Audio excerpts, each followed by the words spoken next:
love, life, and lessons from the past. Only at Dear Mags FM with DJ Jean. Dear Mags FM, itago niyo na lang ako sa pangalang Georgina. Jean, kaibigan ko ang isa sa mga laging sumusubaybay ng Mags University o Dear Mags FM. Siya din ang nagtulak sa akin para maibahagi ang story ko. Magandang hapon pala sa lahat. Please welcome me, but hide me in my true name and call me Georgina. Katulad ko, may criminal record na. Yes, Jean, nakulong na ako minsan sa buhay ko. Yun bang napakadali nilang magturo at akusahan ka ng kung ano-ano. May naging kaibigan ako.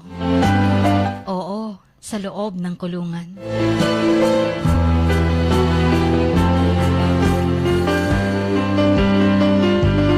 Napag-usapan din namin na pareho kami napagbintangan lang. And it's very easy for me to get accused for something I had nothing to do with. Maraming beses na. It happened a few times already na pinagbintangan ako ng kung ano-ano. Sinabihan ng hindi naman ako. At ang mapait doon, masaklap. Isang akusasyon na nagresulta na maaresto ako. Maaresto sa pagnanakaw.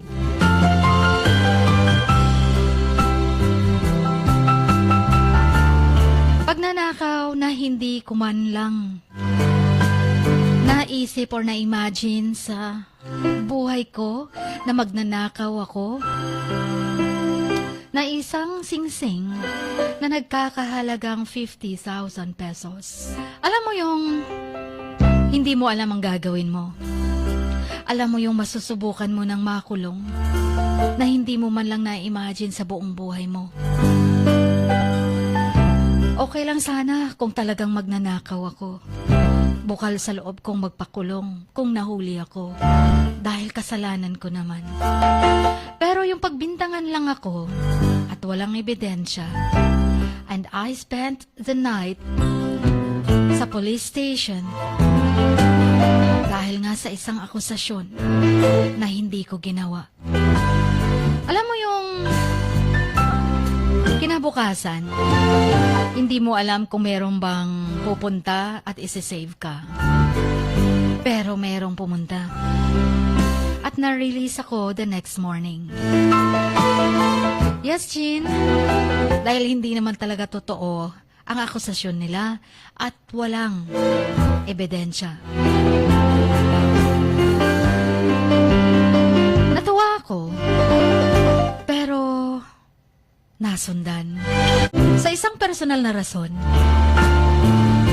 Para bang hindi yata ako nadala na nakulong ako. Dahil na-tempt akong magnakaw ng totoo. Yes, Jean, nung una, hindi ko inakalang kaya kong gawin at makukulong ako sa case na theft. But this time, na-tempt ako. Kailangan ko lang talaga. Nakita ko kasi ang wallet ng aking kasama sa dormitory.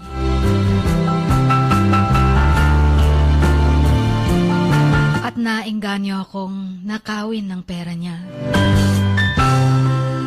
And this time, 8,000 pesos lang ang laman ng wallet niya. Kinuha ko yun. Pero nahuli din ako. I had been out of prison for 8 months at this point. And literally 2 weeks after my final probation review na nangyari,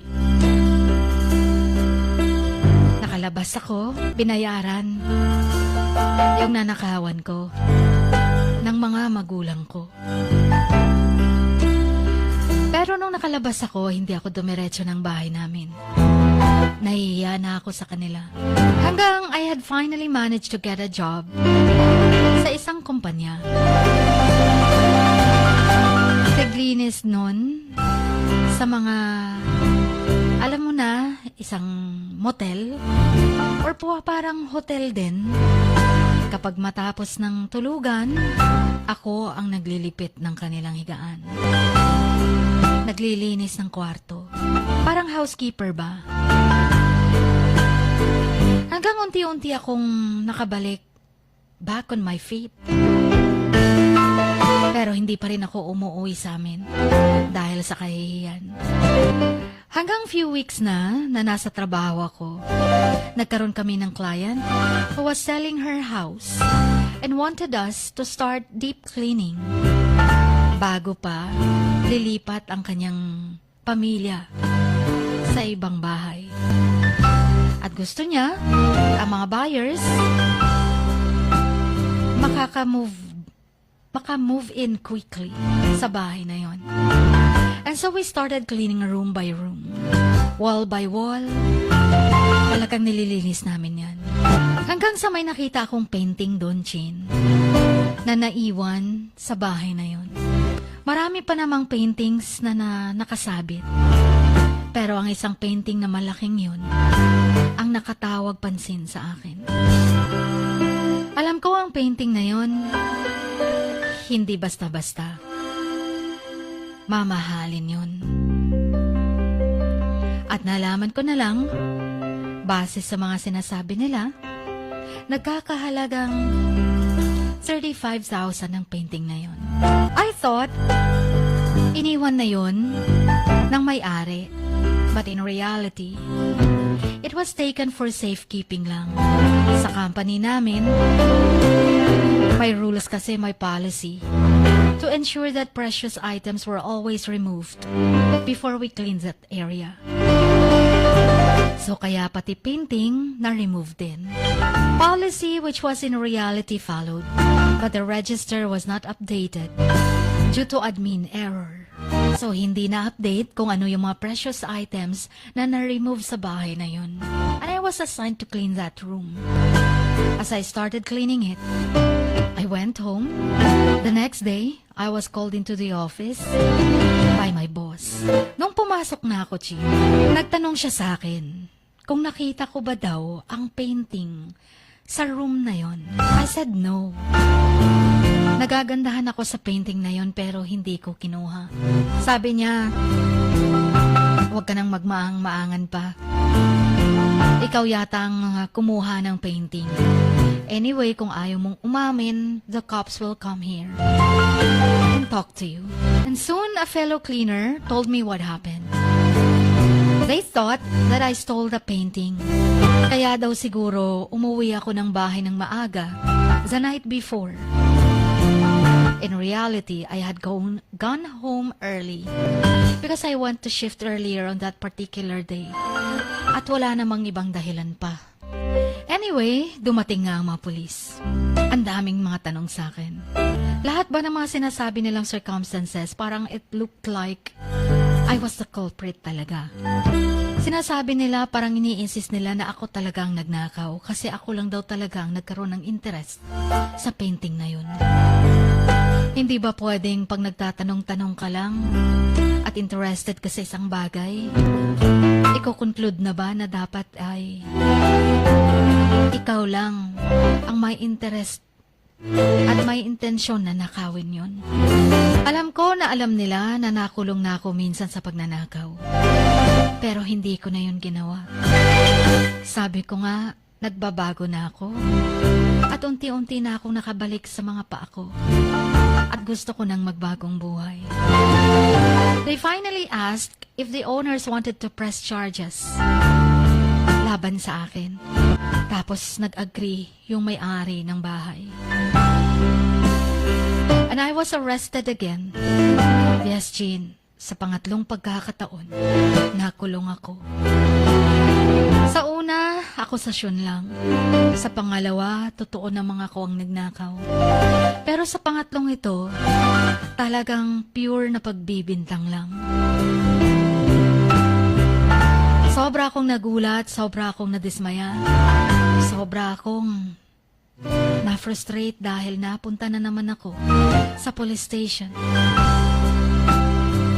Tapos ipopost pa sa dyaryo, sa office, sa website namin. Alam ko, I was innocent. So I knew I would answer all the questions na itatanong ng pulis sa akin. And luckily though, the admin who put the painting in the safekeeping came back from his day of leave when he heard what happened, and also confirmed that the client's husband actually had signed the painting handover form. Alam mo yun, Chin? Yung admin pala mismo, meron naman pala silang form na sinainan na naka-handover dun sa admin namin for safekeeping ng painting. Dala-dala niya pagbalik niya after a leave. Kaya nung narinig ng admin na nakulong ako dahil dun, dali-dali din bumalik sa opisina at ipinakita ang painting. Kaya nung nalaman ng kliyente na babae na mayroon palang sinainan ng husband niya ng isang painting handover form, nag-away sila mismo sa harapan ko. Bakit hindi rin daw sinabi ng husband niya para hindi na siya mapahiya ng ganun? Hanggang sa nag-away nga sila ng tuluyan. Sobra nilang hingi ng kapatawaran sa akin. Pero sabi ko, ganun na lang ba yun? Gusto kong press ng charges laban sa kanila. Dahil pinahiya nila ako. Pinagbintangan. At walang kabayaran ang pagpapahiyang yun sa akin. Yung tingin ng karamihan mga office mates ko, nakakamatay. Kasi tingin nila sa akin, nanakawin ko ang lahat ng mga gamit nila. Parang ayaw na nilang lumapit sa akin. Parang kapag ako ang naiiwan sa opisina, natatakot sila. Parang pinaparamdam nila sa akin na pag andyan ako may mawawala. Mababayaran ba yun ng sorry nila? Minsan nga akong nagnakaw, pero wala bang karapatang magbago ang isang taong magnanakaw? Ngayon na napatunayan ng lahat na hindi ako ang nagnakaw ng painting. Paano ko ngayon ibabangon ang dignidad ko? Gayong ang chismis sa labas. Dati na kasi daw akong nakulong sa pagnanakaw. Masakit lang isipin, Chin. Nag-resign ako. Nawala man lang apology mula sa opisina. Wala man lang apology mula sa mga ka-office mates ko na nagbintang sa akin na ako lang daw ang culprit na pwedeng magnakaw ng painting na yon. Nakakapanlumo. Nakakagalit. Parang mag-isa ako at wala nang naniniwala sa akin.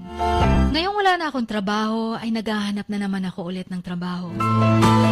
Gusto ko, sa pagbabalik ko sa bahay namin, maibalik ko man lang ang nagastos ng mga magulang ko sa akin. Pero tama bang umuwi na muna ako sa bahay namin? Or wag na muna at maghanap muna ako ng trabaho at mag-ipon? Para wala na akong marinig sa kanila at wag nila akong husgahan. Sana itulungan niyo ako, payuhan niyo ako. Chin, by the way, ako si Georgina, isang bakla.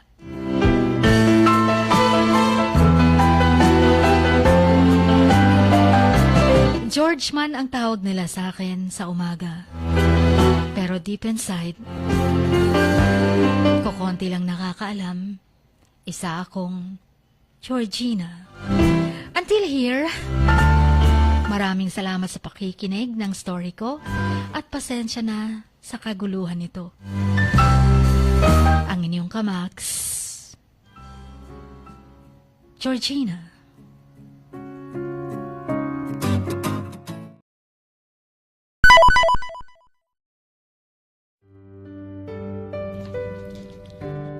Sa bawat pagluha mo, may nakatagong kwento. Sa bawat ngiti mo, may gustong sabihin ang puso mo. At sa likod ng iyong halakak at maging sa pagkabiko mo, may mensaheng nakabalot sa iyong pagkatao. At ang tanging nais mo lamang ay mapakinggan ang mga ito ng buong mundo. Dear Mugs FM with DJ Chini. Life has got all those twists and turns. Stand up for what you believe in. What lies behind you and what lies in front of you pales in comparison to what lies inside of you. Dear Mugs FM with DJ Chini. Sabi nga nila, ang pagsusulat kapag masyado mong diniinan hanggang sa susunod na pahina ay nagmamarka. Katulad ng pagmamahal, kapag masyado mong ibinigay ang lahat, yung sakit na gawa ng nakaraan, dala pa rin hanggang kasalukuyan. Dear Mugs FM, you own your story and you are the author of your own book of life. Don't let others write your script, but let others hear your story and make them inspired. Kaya sumulat na, maging bahagi ng aming programa, Dear Mugs FM with DJ Chini, tuwing Lunes hanggang Biyernes, 1:00 hanggang 3:00 ng hapon sa Mugs News FM, Sok Sargent. Love, life, and lessons from the past, only at Dear Mugs FM with DJ Chini.